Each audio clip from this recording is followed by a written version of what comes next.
I am very cognizant that you're giving it for free because you want people to get there. And where is there? You want people to get to the point where people, cash flows, time, all of that has been redeemed. And we're trying to answer the question that I asked in the beginning, and that is, can I make money doing nothing? Yeah. And what I'm really asking is, can I be doing the thing that I want to be doing, have it even be CTA, and knowing that this is even financed without having to struggle and change this kind of content just so that I can make money to do the content that I want? And you know the person. You know an example. Yes, I do. Yeah. So here is the thing. In this place, you talked about something called, before we ended, it was fire. You said the words net worth. And Rina was like, oh my God, talk about it. What is this that we may not understand about net worth? Yeah, that's a good question. Now, allow me to jump onto it. Today is Thursday. Thursdays or Fridays, if you are on Wayakiwe, you'll notice something.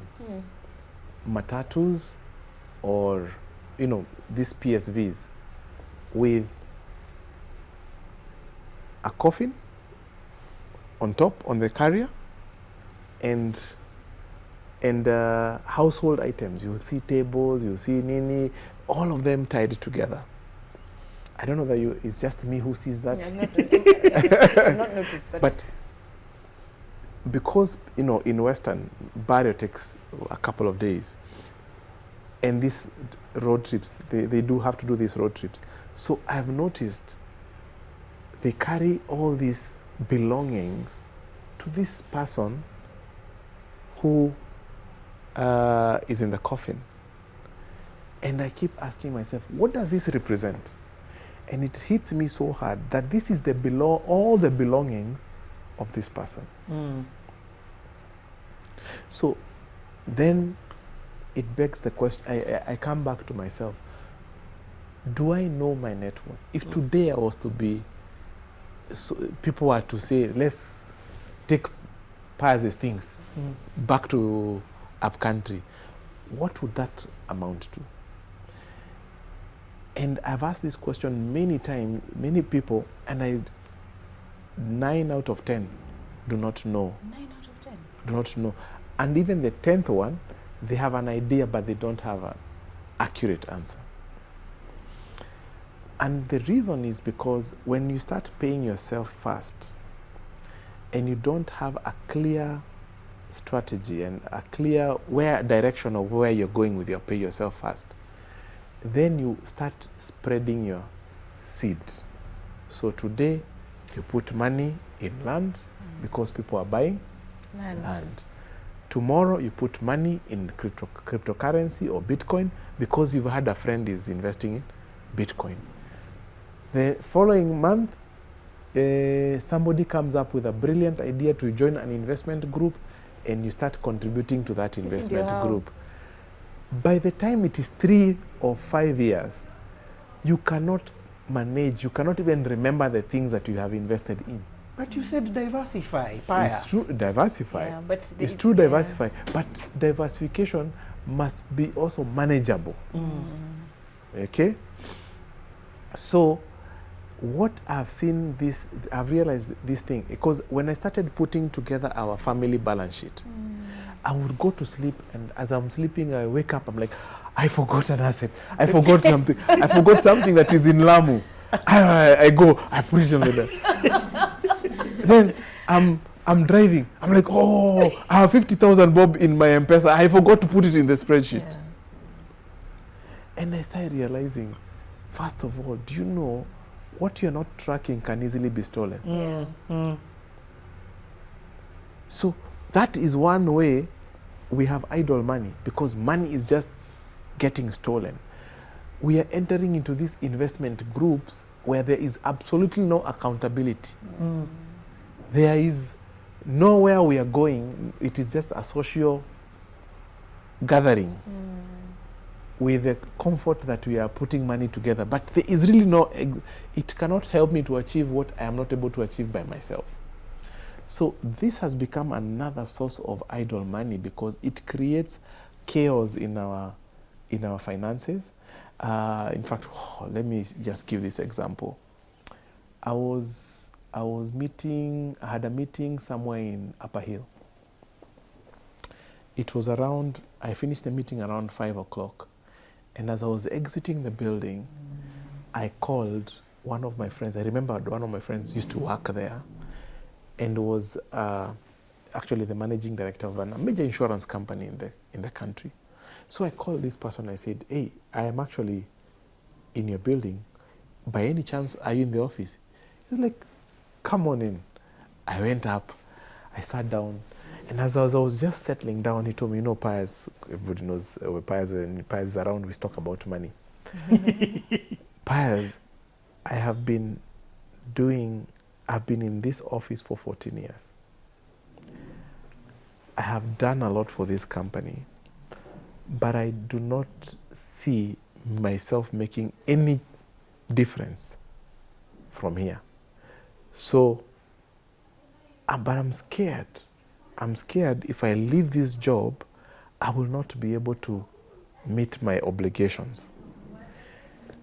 And I was like, I took out a pen and paper and I started asking him questions. I said, do you have any children who are still in school? He said, yes. How much do you pay school fees? We wrote down. Do you have a house? He said, yes. Okay. How much does it take to run your house? We put down all his expenses. He said, okay.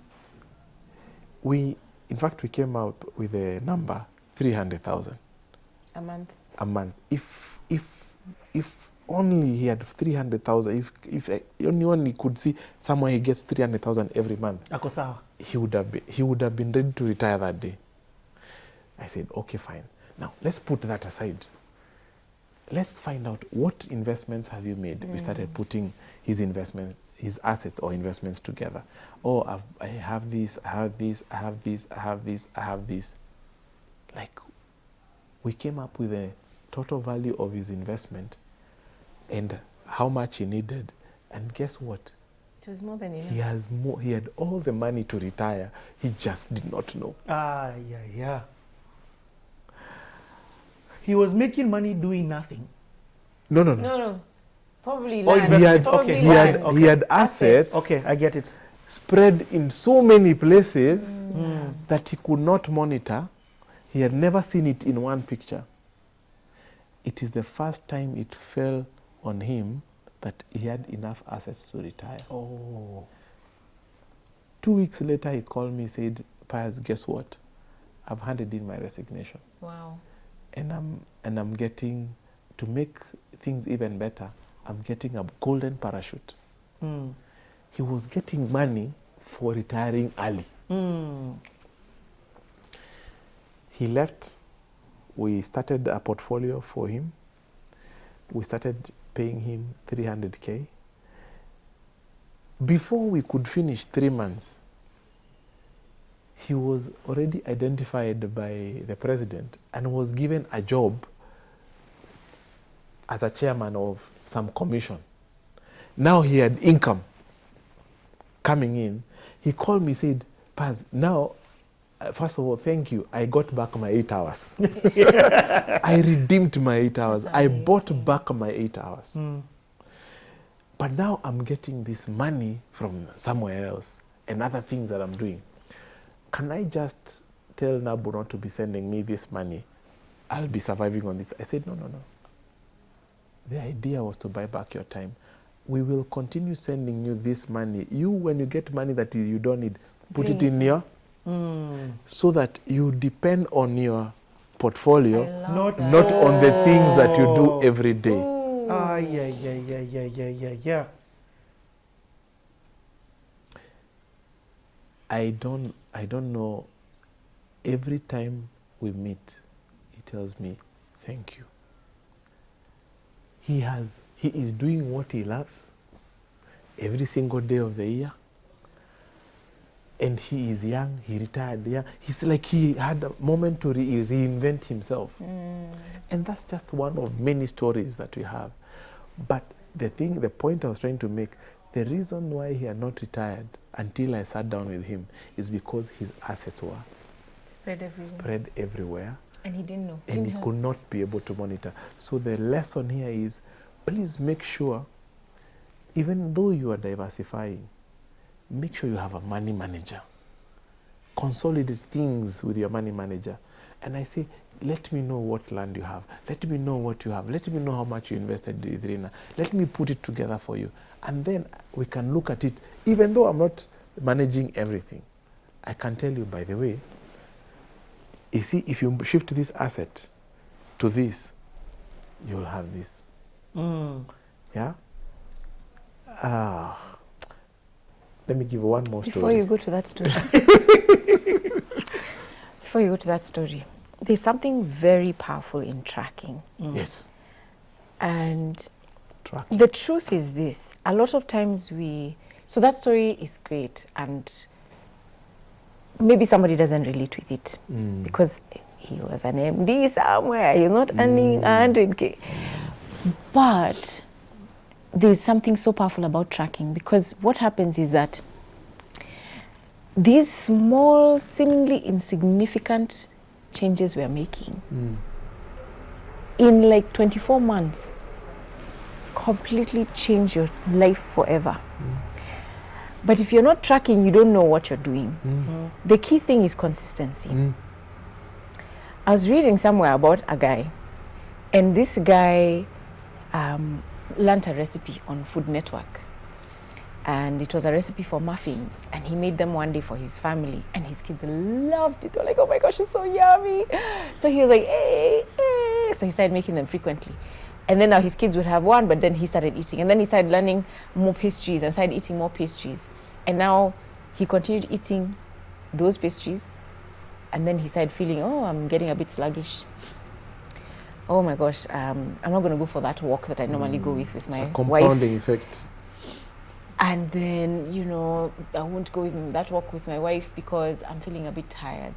And so then the effect of not going for the walk outside with the trees and fresh air, his stress is increasing. And so now performance at work is being affected.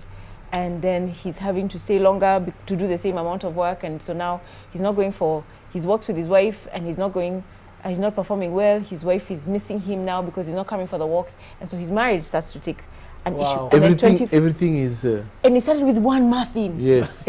These small, insignificant steps that we do nothing or do a lot with completely change our life over time. For the first 18 months, maybe even 20 months, you see like nothing. But there's something it just does this way or this way that then completely change your life for the good, better or worse. Now, the tracking helps to get to that place faster, because now you have a purposeful way that you're making decisions because you're making them from an informed place. Absolutely. The moment you're not tracking, you're either doing nothing, you're not making a decision. The assets go idle. The assets go idle. So for somebody who, what I'm hearing you say, for somebody who may be hearing this for the first time and like, oh my God, that is me they're talking about, I am it. The first thing that you'd advise them to do is what? Sit down and write where everything is. Exactly. What do I have? How much do I have in my M-Pesa? How much do I have in this account? How much do I have here? Where is my land? What's the value of that land? What assets do I have? And then how much do I owe? I owe Nyaga, my veggie guy. I owe the school. Yes. I have a loan with it. I don't know which circle. I have this. No, what do you owe? Because even with debt, by the way, when you don't have a handle on what you owe, it just overwhelms you. And then you just do nothing. You don't create a strategy. You're just overwhelmed. You're hiding. You're not taking calls. You just want to go underground. But the moment you know, it's like you begin, your mind starts trying to figure out, how do I make this thing better? What can I adjust? What can I do? You know, let me make this call. This person will help me. And you start working. Let me be taking these 2 Gs from here. Right? You begin to create a strategy, even if it's small steps, but you start making the steps towards being better, getting out of that hole, or improving where you are. Yeah. You know, it's so amazing. I have noticed something with our customers since we started doing investment plans, investing with purpose. Because this is not like a money market where you just put money. You have a 5-year goal, and we work towards that 5-year goal. In all customers, who have had 5-year goals, without any exception, all of them have hit their goal before 5 years. Now, this is something we've been realizing when we have what you call our quarterly meetings, like in the 3rd year. And it's not because we are making extraordinary returns. It is because of how they underestimated their capability to contribute to the fund.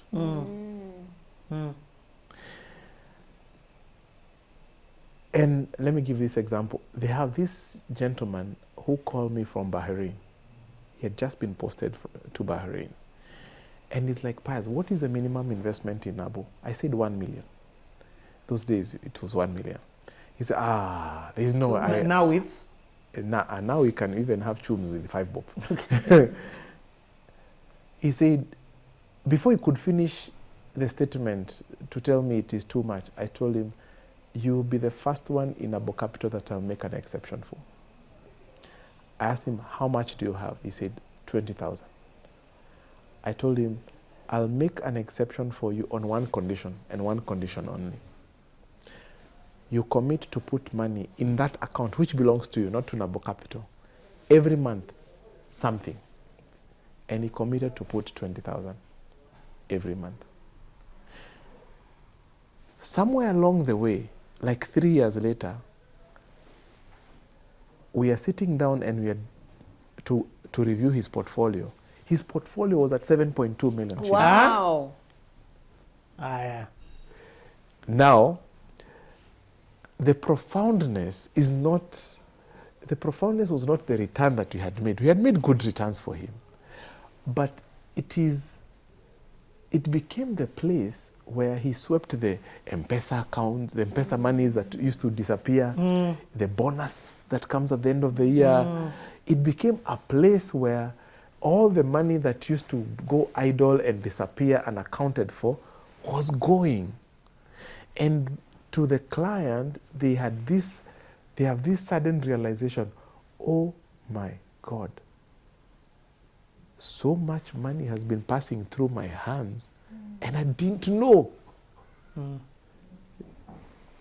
Why? Because of this one word called tracking. The moment you start tracking, as you said, the mind starts figuring it out. The mind starts finding solutions and like, oh, you know what? I've had a speaking engagement somewhere. I've been given 50K.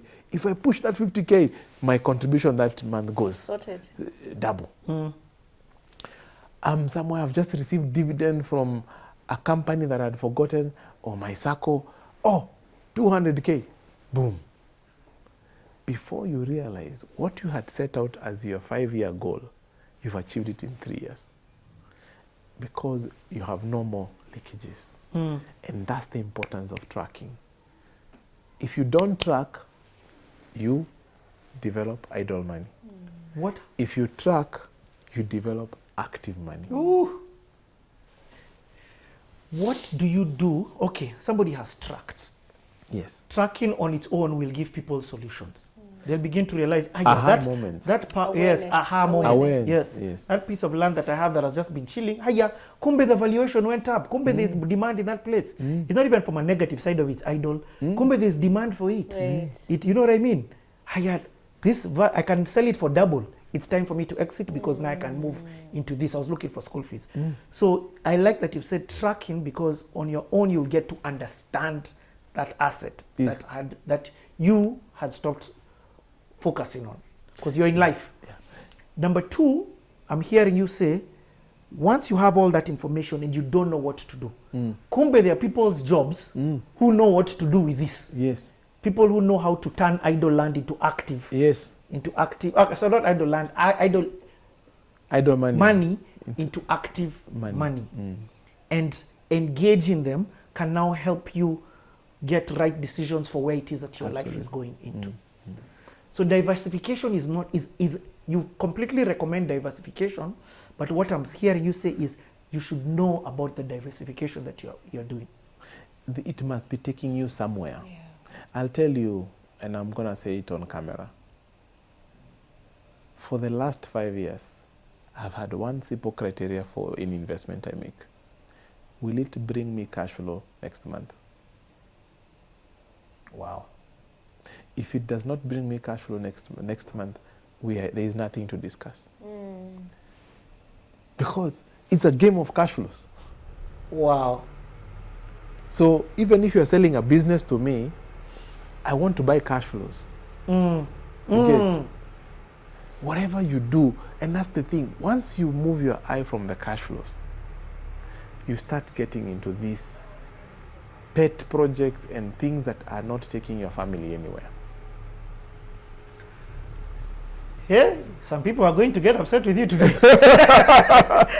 When we come back, we are going to now, I can see, is that palm trees I smell? Can I say something about one other thing that I found on tracking? Yes.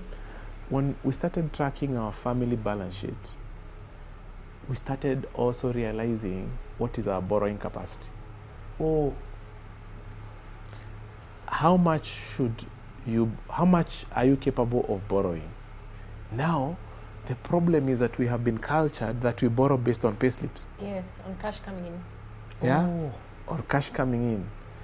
But it is your net worth, when you remove all your assets and your liabilities, that dictates what you can borrow and how much you cannot borrow.